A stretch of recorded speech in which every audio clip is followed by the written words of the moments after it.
Hey y'all, out here at Steve Holcomb Pro Auto Custom Interiors, and got something a little different coming to you today. Steve, he gets backed up on cars, and the shop that he's got up there's really not big enough to handle it all. So he's putting in a new shop down here, down the hill a little bit, and he's got the shop built, the walls in, and all that kind of stuff. And the next step is going to be to have a custom floor put in.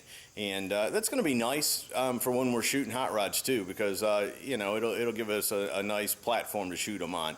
But I thought it'd be cool to come out here today and just follow this process through and find out a little bit about how the floor is put in and the company that's doing it, for all of you out there that want to customize your garage too. So let me run Holcomb down and we'll get a little more information on this.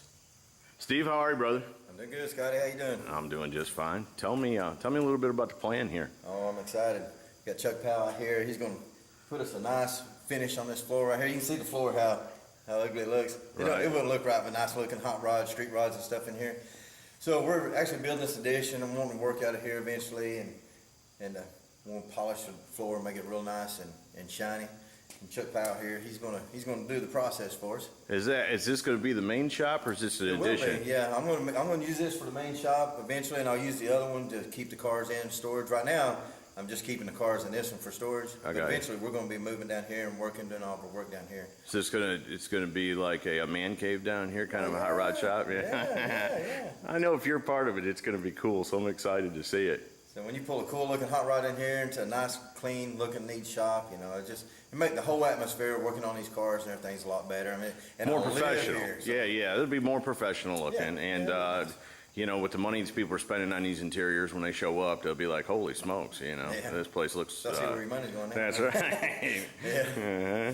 But no, it'd be neat. I mean, like I said, me and my cousin, we pretty much live at work, so Right. have a nice atmosphere to work out of. That'd be. Yeah. No, I'm excited to see it. If you look around, we got plenty of windows, plenty of lights. So I mean, it'll be really nice when we get real high ceilings. Eventually, we'll put a floor rack in here. Oh, okay. And everything. It'll be a really nice hot rod shop. Right. Well, cool. No, I'm excited to see it. Chuck, tell me a little bit about the procedure that you're going to do here. We're going to do what's called concrete grinding and polishing. We'll be using these large concrete grinding machines. We'll be making several passes with these machines over the floor, starting out with a coarse grit diamond tooling, and then progressively finer diamonds until we've actually brought the floor itself up to a glossy surface. Okay. And of course, that's a very reflective surface. When you pull a nice car in here, it'll have a nice reflection of the car. Oh, okay. On the floor. Now, will it be concrete color, or are y'all going to make it a different color? We're actually going to add a stain color to this floor. It's going to be a charcoal gray, which is nice for the fact that Steve has so many different types of cars coming through here. The charcoal gray will go with about any color. Right, it's universal. Yes. Yeah. There are plenty of stain colors available for people to select from, but we're going to use the gray here. And we're also actually going to add something a little special for Steve. We're going to put some lettering in the floor with a stencil. Oh, cool. In dye. Like a logo. A logo. Wow, yeah, cool. So that's a sort of the short version of the process, but we'll be here a few days getting this floor brought up to the HTC Superfloor standards. Okay. Now, you say you're going to grind it with diamonds. Diamonds like in a wife's ring, or what kind of diamonds is it that you use? They are industrial diamonds, the same material as the wife's ring. And we'll start with if you think of sandpaper, we're going to start with a coarse grit. Depending on the floor, we have diamonds that go all the way down to 6 grit, and from there all the way up. We'll finish the floor with a resin diamond that's a very, very fine grit, 3,000 grit. Wow. Something like you'd use Wet sanding. Wet sanding, right. Color sanding. Right. So the gloss you're going to see on the floor is not a sealer. It's not a topical coating. It's the actual concrete surface itself. It's dyed. And it is dyed. I got you. In the process. And because we're actually glossing up the concrete surface, it makes it very durable. And not Yeah, because I was only- going to ask you about oil and gas and things like that. Do you have any problems with chemicals getting into it, or?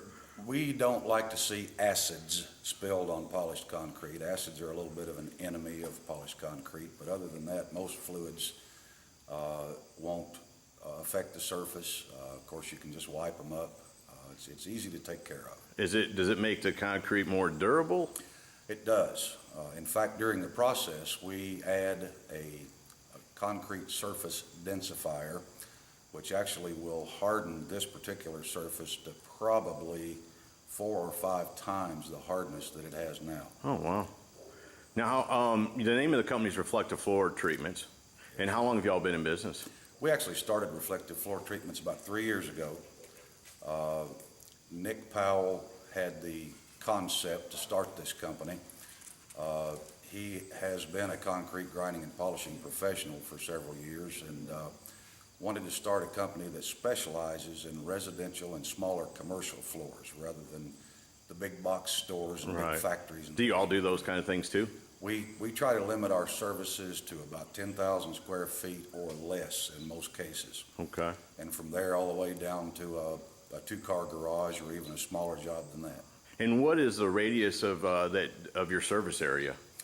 We work Middle and East Tennessee, and we'll actually go into the surrounding states depending on the size of the job. Right. If it's worthwhile and not cost prohibitive for. Sure, you can't do it for customer. free. No, I understand Right. that. Now, I was noticing on Steve's floor, it's been down a little while. It's got some stains, it's got some cracks. Back here, you got some rough spots. What do you do? Do you fill in the cracks, or how does that work? We do repairs as we're in this process. We'll do the initial grind, and then we'll go back and take a look at areas that need to be repaired and brought up to a smooth and level surface. Since polished concrete is a transparent finish, you can actually see where the repairs were made, but it gives you a good, solid, durable surface that's going to be there from now on, basically. So if somebody has a garage floor that's got a crack in it, you're going to fix the crack, but when it's done, you'll still see where the crack was at. Yes, you will, and it's part of, people seem to accept that very well. It becomes part of the unique personality of that floor. Right. So even when you put the color, the dye into it, that won't cover that up. It won't cover it because it's still a transparent finish. I got you. And everybody's going to want to know, what's the average cost of a job like this per square foot? Typically, and it's going to vary some based on the services that people choose and exactly the process we use, but it'll run in the neighborhood of $4 to $6 a square foot. And what choices do people have outside of just getting the process you're doing here at Steve's? What other things could they have done? Well, as we discussed here, we can add logos in the floor, which adds a little cost. We can do some different things around the edges. Our big grinding machines don't go all the way to the edges of the floor adjacent to the walls. So there's a couple of choices there. We can do a painted edge border where we actually put down tape and put a painted edge there. Or at additional cost, we can hand grind and polish those edges, which means we've got a man on the floor with a hand grinder making several passes over those edges to simulate the rest of the polished concrete floor. Okay. And can you make it look like marble or wood or things like that? Can you do those kind of effects to it? Well, quite often it will look a lot like marble, depending on the concrete surface itself and how it grinds. We actually take off some of this surface cap. It's called the cream finish on the concrete. And once we've ground that off, you may start seeing some of the gravel, the aggregate that's in the concrete. And in fact, most concrete floors have an uneven surface. There'll be high and low spots. And so there'll be areas where we'll show more of the aggregate than in other areas of the same floor. No two polished concrete floors are exactly the same. Right. But they're all unique, and the common thing among all polished concrete floors, if they're done right, is that their durability and low maintenance. And once it, because when I hear polished, I think smooth. Is the floor going to be slick if it gets wet, or is there something there to keep you from slipping and falling? That's a frequently asked question. Even though it is very glossy, it looks like it would be slippery, but we're polishing this floor with resin-based diamonds, and we actually deposit some resin in the concrete surface. The coefficient of friction is actually increased in these floors. It's less slippery when we're finished than it would be right now. Okay, that's very cool. And tell me a little bit about Superfloor. What's that? Superfloor is a registered trademark of HTC Incorporated, and they're the company who manufactures our equipment and our diamond tooling. Okay. And we have to go through, to become a certified Superfloor contractor, you have to demonstrate a high degree of expertise in the industry. Superfloor is the most recognized of the concrete floor grinding and polishing systems in the world. Okay, so y'all have had some training. You got to prove you know what you're doing before they'll let you install their floors. Correct. And tell me, if people are interested, is there a website they can visit? There is. It's www.reflectivefloortreatments.com. Okay. Anything else you want to tell me before we get out of here? Let's just get started and see All right. what happens. And what we'll do, folks, is I'll come back and check. I'm going to have to get with them and find out, how the process goes. I guess it's going to take a couple of days, right? It'll take 2 or 3 days. Okay. So we're going to check back periodically from, I want to catch it in the middle. And then, of course, we'll come back and see what the finished job looked like. But anyways, until they get this process at least halfway through, y'all have a good day. We'll be back. Hey, y'all, I just wanted to put a little clip in here of the grinding process. You can see this is where they start, and it had oil spots and all that. And then they run this grinder over it.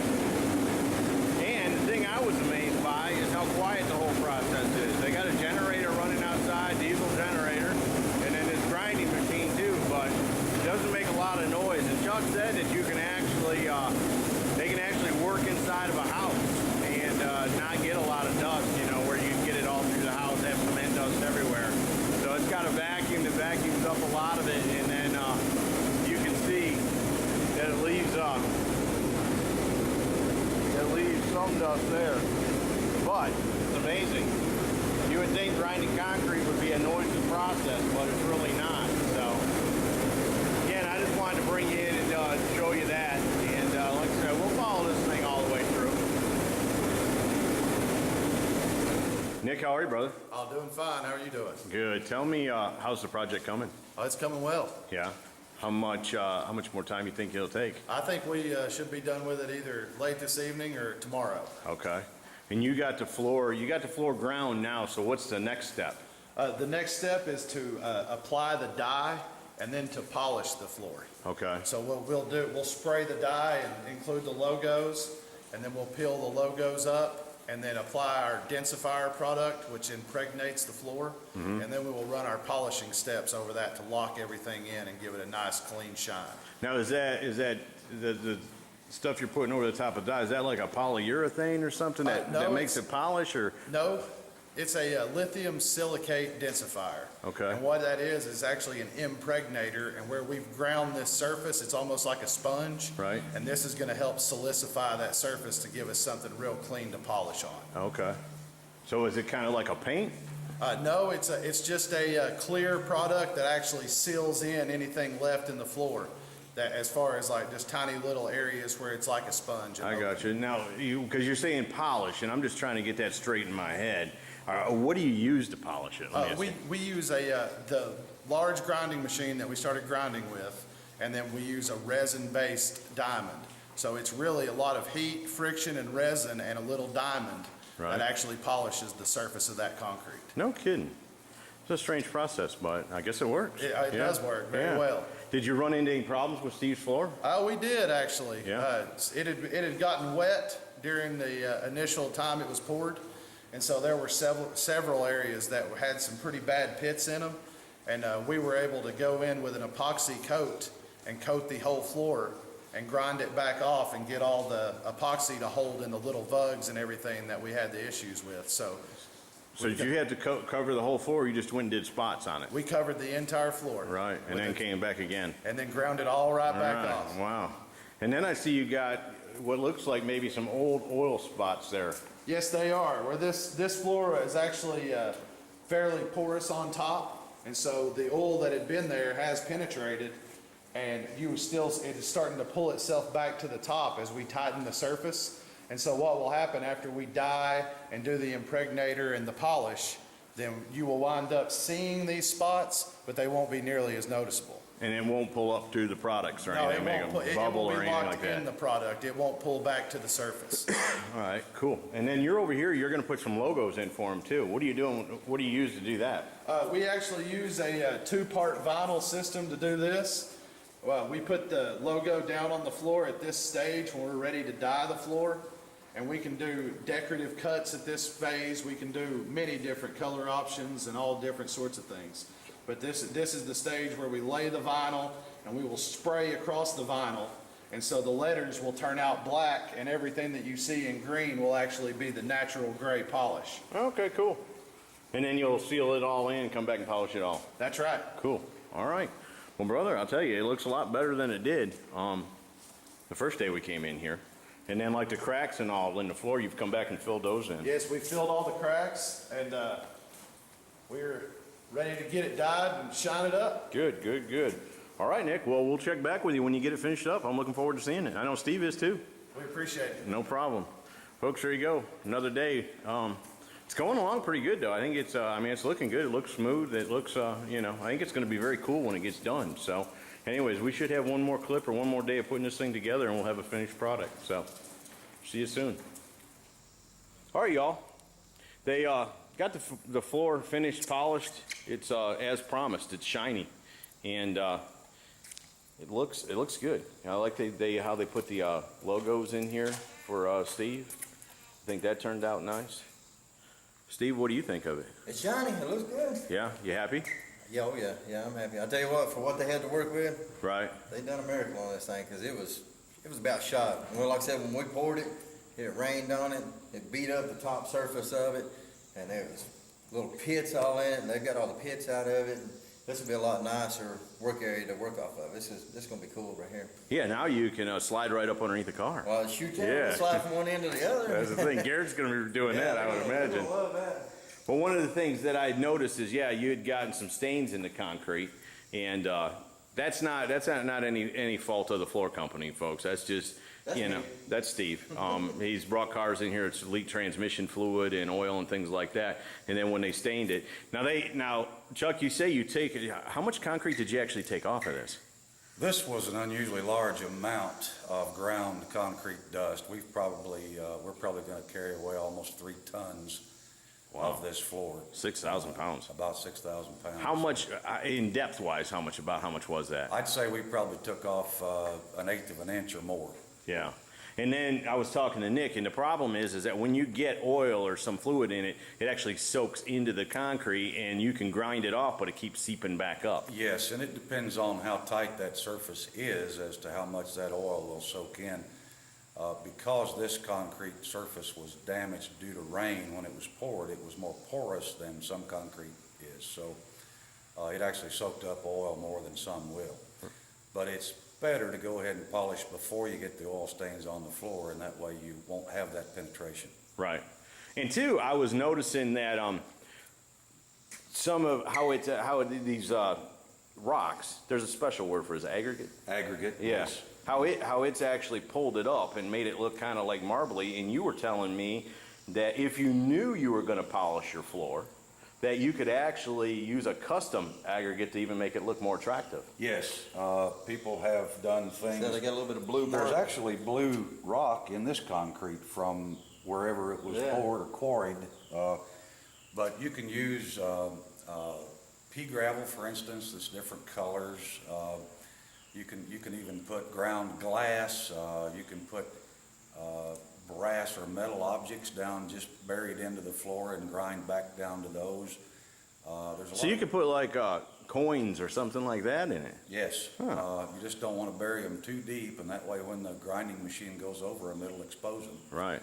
So if you know in advance before you pour your concrete that it's going to be polished, you can do some custom, pretty trick things with it, and We have a formula that's available for the pour and finish of concrete. We can grind and polish any concrete as we've proven here. But Right.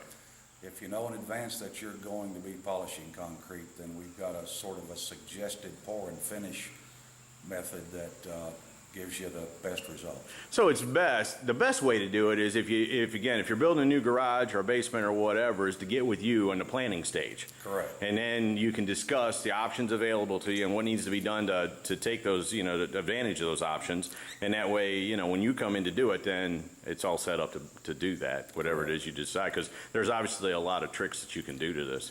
There are, and in fact, we do that fairly commonly. I've got an appointment yet this week with a gentleman to meet with his general contractor and concrete contractor to discuss those very things. And this is done in a garage, but I'm guessing you could do it in a basement or anything like that, right? We do a lot of residential basements, whole homes that are poured on slabs, and commercial buildings. So you got houses that this is their flooring. Yes. Yeah. And as a matter of fact, it's just sort of an interesting addition, whether it's a street rod shop or a collector car garage or a basement. If you know going in that you're going to want to do it, you can put radiant heat in a concrete floor with circulated warm water, so that you've got your whole house heated by your floor. Oh, well, that'd be nice. Yeah. And I guess, too, if you were a big Ford fan or a Chevy fan, you could put logos down in a garage like that, too. Sure can. Your favorite sports team, your favorite car logo. Right. It would be something similar to what we did for Steve with his company logo here. Right. So, yeah, again, you can, if you have concrete and you want to get it finished, then that's fine. But also you can, if you're building a place, then it's probably best to get with Chuck and his company first and let them know that, hey, when I get this done, I want to get it polished, you know, and get all the options available to you. Because again, I think this turned out really nice. Now, one thing that they're going to do, we're going to get out of here before they do it, but they're going to put a black border around it. Of course, as we're shooting cars in here, you'll be able to see that, I'm sure. But again, no, I think that I agree. When we talked to Chuck earlier, he said that the cracks in the concrete would give it a little bit of attitude, or, you know, it would look like it's you know, been around a little while, and I think that turned out nice. They filled in all the cracks, and I guess I'm most impressed by how you see these rocks like that. They've ground them flat, and now they're very noticeable, and I just think it looks good. And again, you can do it in any color. Yeah, I mean, the colors are endless, things like that. There's a pretty wide selection of dye colors, which are available on a page on our website. Okay.